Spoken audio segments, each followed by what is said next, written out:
Hi everyone, welcome to a new episode of Grell Sound Lab. Last time we talked about Floyd 2 and today we'll talk about really the Harman target and Sean Olive's work in general. I'm Jermo Köhnke and I'm happy to really lead you to the work. So again, it will be very simplified. I can't talk about all the details, but I hope you can appreciate the methodology and the rigor of the work of Sean Olive and his colleagues. Then now we make a bit of a jump in time and we go to the basically to the beginning of the 2010s. And something amazing has happened in the headphone industry. Previously, people really wouldn't spend any money on headphones. You would just take the small earbuds you get with your smartphone or with your MP3 player. And suddenly people were spending hundreds of dollars on Beats headphones. That had never happened before. And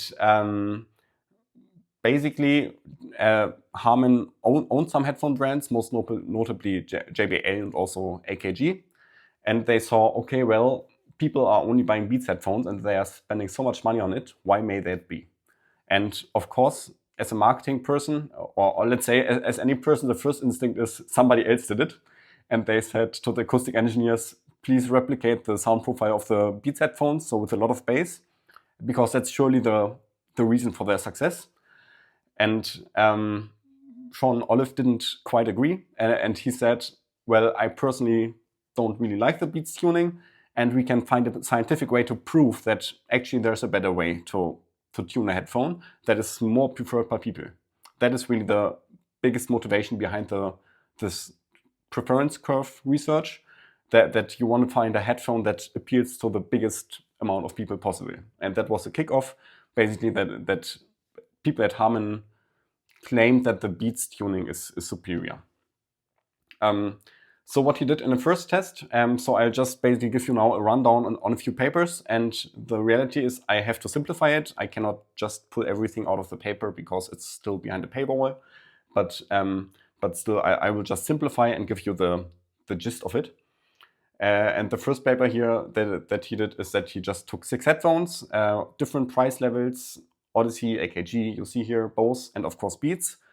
And basically gave them to test listeners, and these test listeners should rate how much they like the headphones.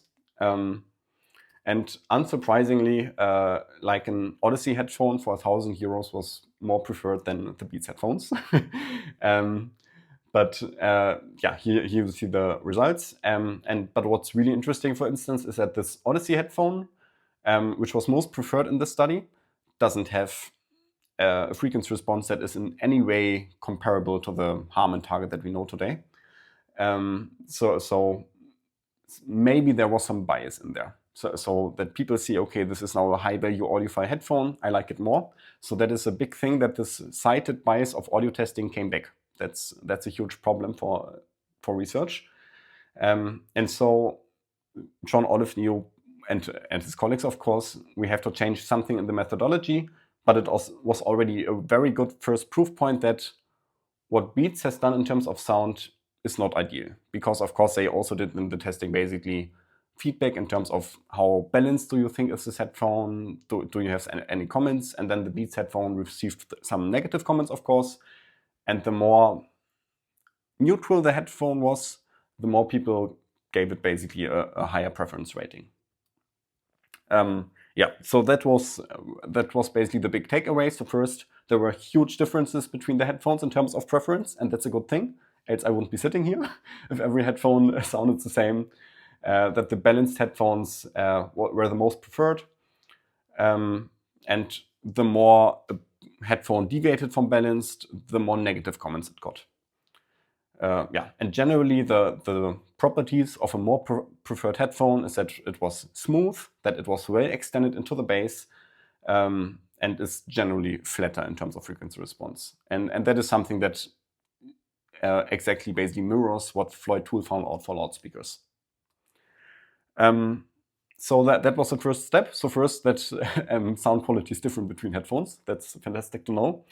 And the next one was basically that Sean Olive was probably also not really happy with all the sound signatures that were present in the headphones he just tested. And so he made an attempt of creating his own target curve, how a headphone should sound. For this research, he used an HP07 from Sennheiser and again the Odyssey LCD2.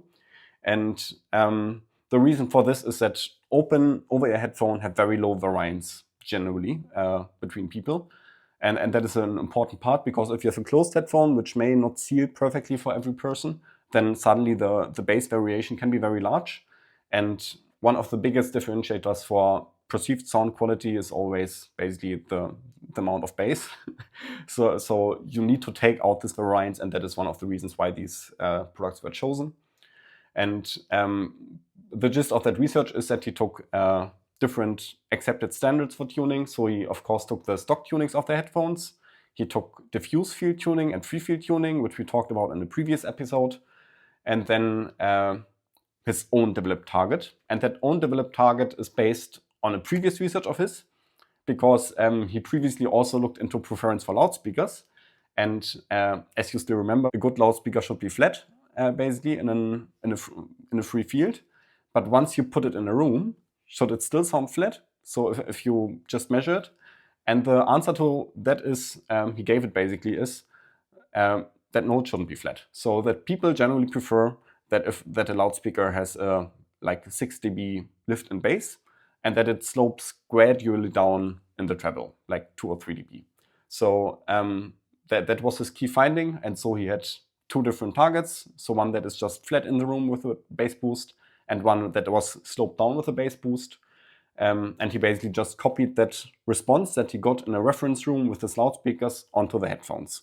So it was no longer diffuse field or something, but he just put a basically measurement head into this reference room, and he copied the response that he got from the loudspeakers and replicated that with a demonstrator headphones he used there. It wasn't a huge study, it was just 10 listeners, 3 different songs, and the listeners would just switch between them. And what they found out is that the Harman room response that they got, the sloped down one, that was the most preferred of everything. So more preferred than diffuse field, certainly more preferred than the free field, which was the least preferred, and also really more preferred than the stock tunings of the headphones. That's it. So we basically get proof that his idea of a preferred or neutral tuning was better than what was historically accepted as good, which was a diffuse field target. And what he also did is that he let the listeners basically judge the targets on a 10-point scale. And basically the performance of both headphones was improved by 3 points on this 10-point scale when it changed from the stock tuning to the Harman tuning. So basically a huge improvement in audio quality. So he had now basically the first evidence that, okay, that the frequency response had a huge impact on the perceived sound quality, and B, that his target is now better than what was done historically and what some products on the market did at that day. And now comes basically the next step, and he basically took an H800, and that is probably the ideal of what you can get in a headphone with very low variation among people. So the problem with headphones is always first this leakage part of bass, and then also that every time you reseat a headphone, it sounds slightly different. And that's not bad for the daily listening or something. So if it's just 1 or 2 dB different, that's fine. But if you do a scientific research setting, then it's awful. If one person has like 2 dB more mids, 2 dB less mids or something, that really destroys the research. And the H800 is one of the most consistent headphones on the planet. So he took an H800, put people in this reference listening room with loudspeakers, and then he let people adjust the bass and treble levels while listening to the headphones with this target curve of his. So the H800 was equalized to this target, and also of the loudspeakers. So that way you can find out, okay, which loudspeaker equalization do people prefer, and also on the other hand, which equalization for headphones do people prefer? So how much bass, how much treble, and then do some like correlations. So is there a difference between the two? Should they be exactly the same? Should one have more or less? And the funny thing is that, for instance, you would expect that the headphones should have a higher bass level than the loudspeakers because you lack all this body impact and so on. and what these 11 listeners, so again, not a huge study, it was really, again, still explorational and really finding the right levels and fine-tuning, which you should do with a research before you roll it out to hundreds of people, because it's very expensive. And what he found out is basically that on speakers, people preferred on average almost 7 dB bass lift and a 2 dB treble cut. So that reinforced his idea of this Harman in-room target for loudspeakers, that it should have a bass lift and it should slope down for the treble. And for headphones, now that's the interesting part, both ends should be 2 dB lower. So that was very unexpected. So it's a very small sample size, but still it goes against intuition that the headphone which doesn't have the body channel should still, according to these listeners, should still have less bass levels. Now, what was also an outcome of this study is that the individual variance is huge. So to me, the funniest individual was a listener who was a professional bass player, and he just put a 14 dB bass boost on his speakers. And I think the comment in the paper was something along the lines, it was unclear whether that person really liked bass or just wanted to hear his own instrument while listening to music. But that sort of shows that you cannot tell people on the internet you need to like this headphone because it's perfectly neutral or something.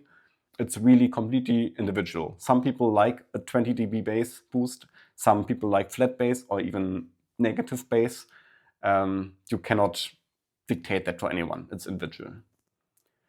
Yeah. So the outcome of this study is basically that now the Harman target was a little bit fine-tuned. So he found out which bass and treble levels were generally preferred, and also a relation to loudspeaker listening. And now we come basically to the concluding part, or well, not quite, but there's basically a new headphone shootout, and now it's a bit more scientific in the sense that it's been done more blind. So Sean now tested basically 3 different headphones, which is an H800, an LCD2, and the Beats headphones, and basically shot them out against each other and against the Harman target to see what people preferred the most. But he was still afraid of this cited bias. He wanted a blind test. And so what he did is that he virtualized all of these headphones on an HG518.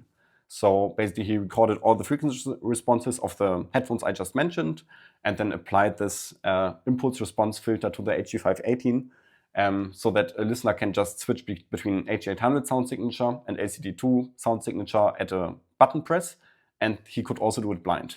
So people wouldn't even know. They would only say, I listen to A now, or I listen to B now, and I prefer B 7 out of 10, and A is 4 out of 10, for instance. So that was the big leap forward in the sense that it's now truly blind.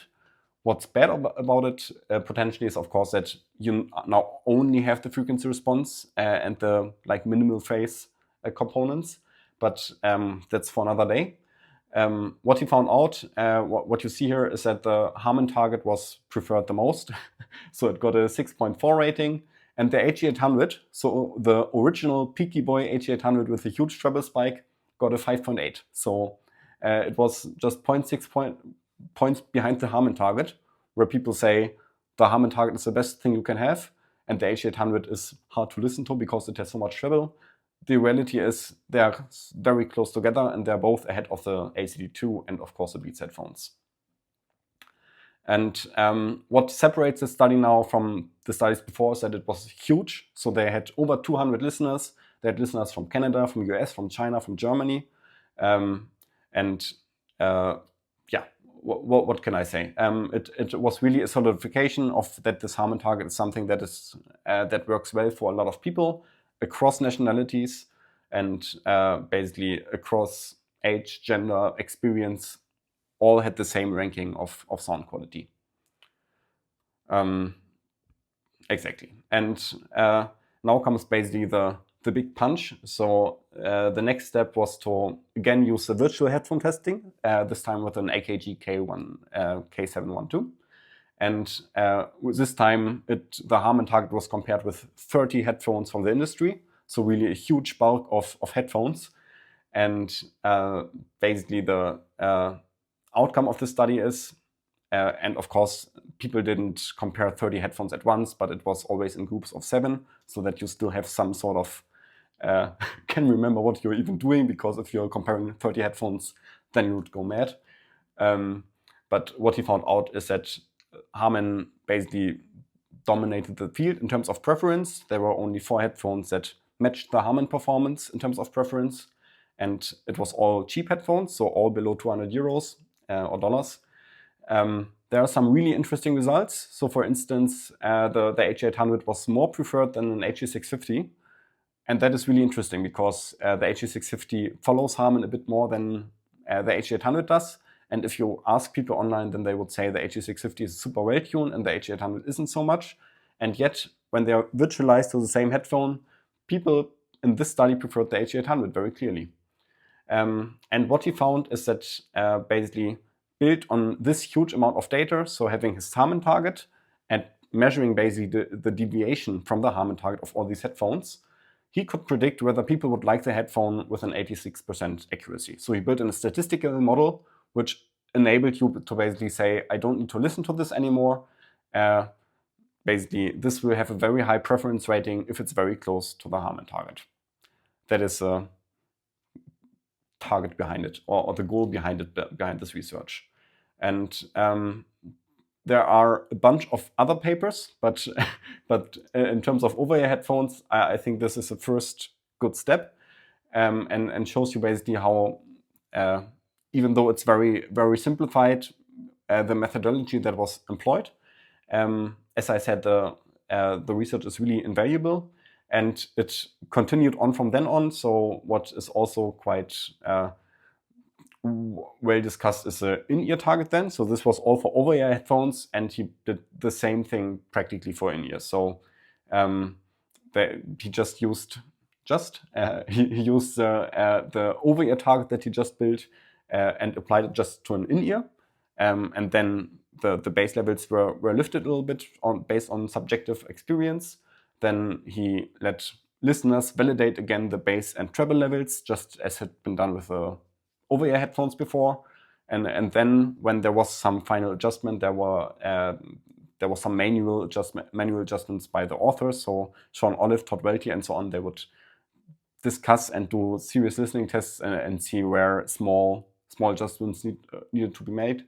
And then he did that all again in a large-scale study, again comparing with 30 in-ear products, and found out that the Harman in-ear target is basically most preferred among all of these targets.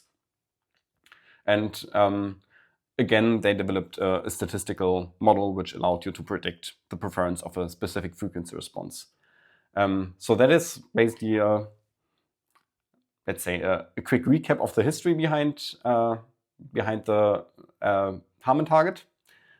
This is also sort of a shout out to Sean Olive and Todd Welty. They both left Harman by now, and they have just had such a huge impact, a positive impact on headphone development.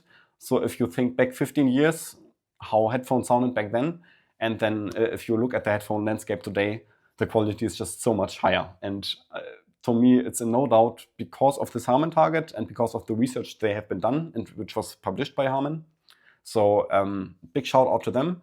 Big shout out also to all the people that assisted them. So as I said, it's never a single person. The people that administered the tests, especially if you have hundreds of people that you test, then the effort is just huge. It can cost hundreds of thousands of euros. So also the people then at the corporation that needed to convince management that this is a really good idea. Thanks to all of these people, because thanks to them we have much better sounding headphones now.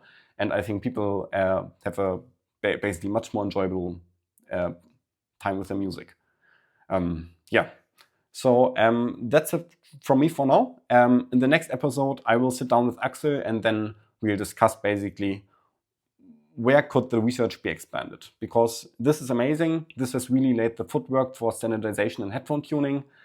But what's interesting is, of course, it's completely leans on frequency response, and everybody agrees that frequency response is the most important part, but we also think there's more to headphones. So the question is basically, where should we look next? So you can look forward to that. Thank you so much for listening. Give feedback if something like that is interesting to you. So this was really just a lecture in the sense, and not a forth and back discussion. So I'd like to do that more. Just give feedback, please. And yeah, have a good day.